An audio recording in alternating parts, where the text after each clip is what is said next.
We are back once again with this again. time. Who are you? Hey. Who are you? Who are you? Who the Emok. fuck is Iboga actually? Who the fuck is Iboga Records? Iboga? Listen, guys, we have a very special guest. Not only did he help us with this whole broadcast, with the live stream and with these cameras and with these mics that you see, setting up the whole thing. Yeah. So we owe a big thank you to DJ Emok, Michael Dalgard from Iboga. And apart from being a very good video artist, apparently half good video artist. Yeah. We Today was slightly less good, but yesterday was amazing. Yeah. And here we are back again. So apart from being a video artist, you have such a long career behind you. Iboga Records is by now one of the world's 23 years. 23 years. We are one of the biggest labels in the world for this kind of music. Yeah. If not the biggest. And respect, man, when the label came out. Since the beginning, actually, I would say. Yes, it's very from the beginning. We were pioneering a new style, the progressive Scandinavian trance. You were a big part of this whole scene coming up. Yeah. Yeah.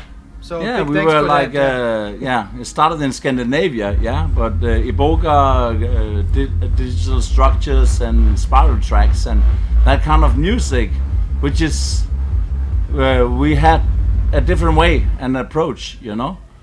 And you know what, I actually always thought about why the music from Scandinavia became a bit more progressive.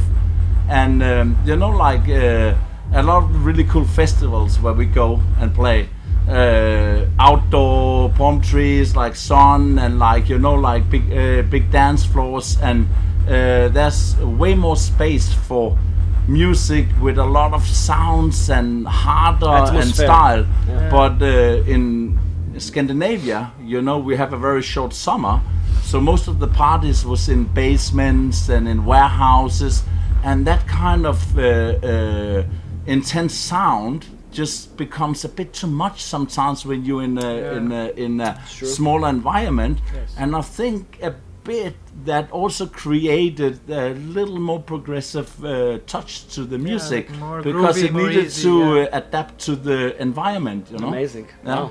Yeah, so it was a good taste, actually, a good way to think, because nowadays I think psychedelic progressive is bigger than ever, and because in the early days was more full on, like very fast way more full on, you know. But somehow Iboga took the whole world over with releases. Well, I don't know. We just stick to what we liked, you know, like the progressive, you know, like the in between. You know, we had many artists who were like kind of in between. Like a good example is Antics, for instance, that made beautiful trance music, but still the techno and crowd enjoyed the music, you know. Vibe, so we were a bit in between, you know. Back in the days, the music was way faster, and you know, people wanted more power. But we stick to the formula, and I think, you know, like when you're true to what you do, it'll eventually work out, you know.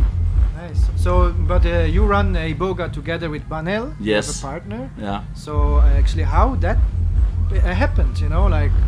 Actually, that's really funny. Man, it's like, 23 years ago, and how it all started was Banel, Michael, my partner. He had this kind of in-between job program that the government and the city makes for people who, at that time, who didn't really know what to do. And I met Banel at some parties where we DJ'd in, in 94, 95. And a lot of our friends around started making some music. And we thought, hey, we need to make a platform for this kind of music, but how to do it? So we got sponsorship from the Danish government. Oh, really? Yeah, because it was like a program for people to get more creative. So Michael Banel, he got like we sent like a whole plan of how much it would cost to make a CD and the production. We sent it and we got the money. it was alone, and we released the first CD in Iboga at that time, and we got a distributor straight away, and suddenly things start to move. Okay. And a few years after, we paid back the money to the Danish government because it was a loan to get us creative, and it worked. Yeah. Wow! It sure did. You were the biggest label in the world. Yeah, like pioneering. Yeah. Amazing. Right. So next year, Iboga is gonna host Psy-Nation Radio. Yes. Where's that? The show? It's not Very just a excited radio. For that, yeah. It's not just a radio show yes. now. You guys started a radio big show, plans. and yes, we have big plans. And man, this is about psychedelic culture. So it's not just about the radio show.